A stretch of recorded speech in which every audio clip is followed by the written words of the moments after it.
effect. Positivity. Now, positivity is one of those things that makes my eyes roll, right? I just want to just run from the room when I even hear that word. All right? It seems kind of empty, light, kind of goofy, but you know what? The evidence is there. The evidence is there. There's a woman named Barbara Fredrickson who's at the University of North Carolina who's done some really astonishing research here.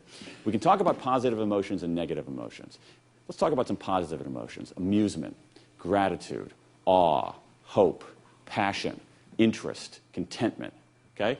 Joy. Our lives have positive emotions. Our lives also have negative emotions, right? Negative emotions like anger, disgust, contempt, embarrassment, fear, guilt, sadness, shame.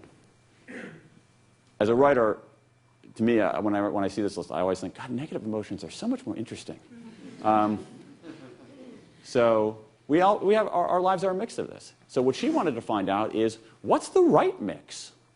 What's the right mix? We all have positive emotions and negative emotions have different functions. We need them both, right? What does positive emotions do? She says positive emotions broaden people's actions, ideas about possible actions, opening our awareness to a wider range of thoughts and making us more receptive and creative, right? Positive emotions open us up.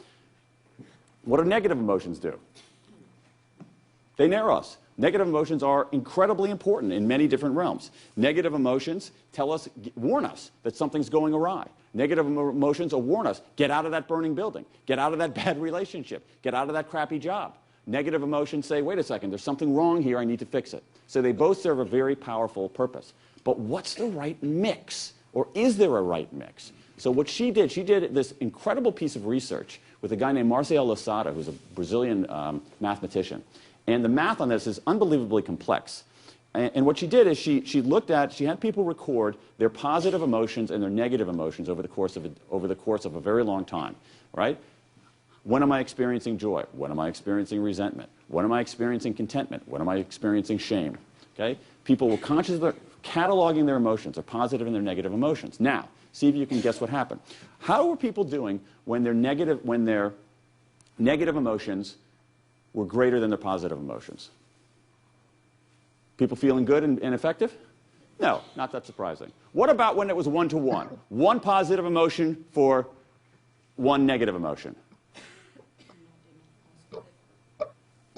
Not much different from having more negative than positives. That's pretty interesting, right? It gets a little more interesting. What happens to people's effectiveness, their sense of well-being, when they have 2 positive emotions for every 1 negative emotion? A 2-to-1 ratio of positive to negative. How are people doing? Not any better. Pretty interesting, right? Pretty alarming for certain Brits, right? If you have a 1-to-2 ratio of negative to positive emotions, you're not doing any better than someone who has predominantly negative emotions. It's kind of interesting, right?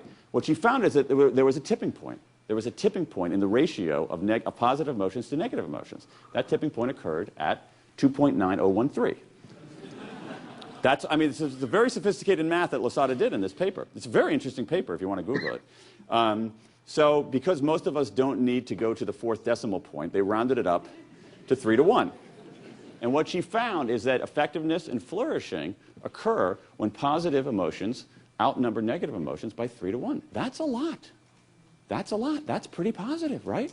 That's more positive than a lot of us are comfortable with. I mean, I say that. Let's not put it out there. That's more positive than I'm used to.